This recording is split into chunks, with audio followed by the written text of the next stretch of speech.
بسم اللہ الرحمن الرحیم۔ حضرت ابراہیم علیہ السلام اور مجوسی کا واقعہ۔ حضرت ابراہیم علیہ السلام کی عادت مبارکہ تھی کہ رات کا کھانا کبھی اکیلے نہیں کھاتے تھے، کسی نہ کسی کو ضرور مدعو فرما کر کھانا نوش فرماتے تھے۔ ایک رات حسب عادت آپ کسی مہمان کا انتظار کر رہے تھے کہ کسی نے دروازے پر دستک دے دی۔ آپ نے دروازہ کھولا تو دیکھا وہاں ایک 80 سال کا بوڑھا تھا۔ اس نے کہا کہ مجھے کچھ کھانے کو دے دو، مجھے بے حد بھوک لگی ہے۔ حضرت ابراہیم علیہ السلام نے خوش ہو کر فرمایا، مرحبا مرحبا۔ اس آدمی کے ہاتھ دھوئے، اس کے سامنے کھانا رکھا اور کہا، بسم اللہ کیجئے۔ وہ بوڑھا بولا، میں بسم اللہ نہیں پڑھوں گا کیونکہ میں مجوسی ہوں۔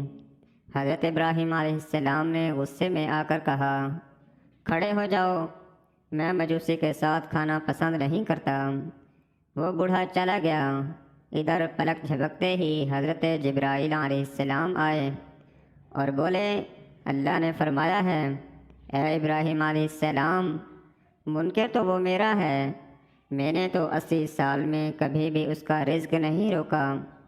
80 سال سے وہ میری نافرمانی کر رہا ہے، مجھے نہیں مانتا، مجھ پر ایمان نہیں لاتا، لیکن اس کے باوجود 80 سالوں میں نے ایک دن بھی اس کو بھوکا نہیں سلایا۔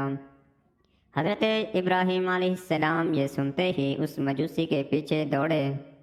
تھوڑی دور گئے تھے تو وہ مل گیا۔ آپ علیہ السلام نے فرمایا، اے اللہ کے بندے، مجھے معاف کر دو اور میرے ساتھ چل کر کھانا کھا لو، آپ کی وجہ سے اللہ مجھ سے سخت ناراض ہو گیا ہے۔ مجوسی بولا کہ کون اللہ؟ آپ علیہ السلام نے فرمایا، وہ ذات جس نے ساری کائنات کو پیدا کیا ہے۔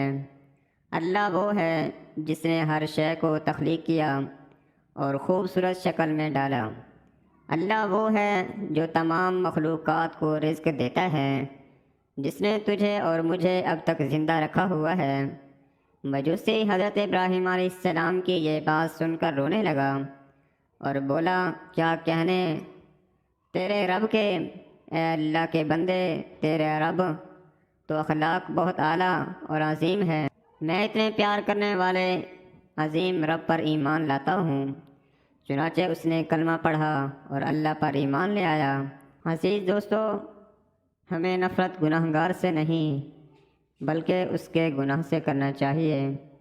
جو کوئی بھی انسان کسی گناہ میں مبتلا ہو، ہمیں اس سے نفرت نہیں کرنی چاہیے بلکہ اس کے لیے ہدایت کی دعا کرنی چاہیے۔ اللہ ہم سب کو سمجھنے اور نیک اعمال کرنے کی توفیق عطا فرمائے۔ آمین یا رب العالمین۔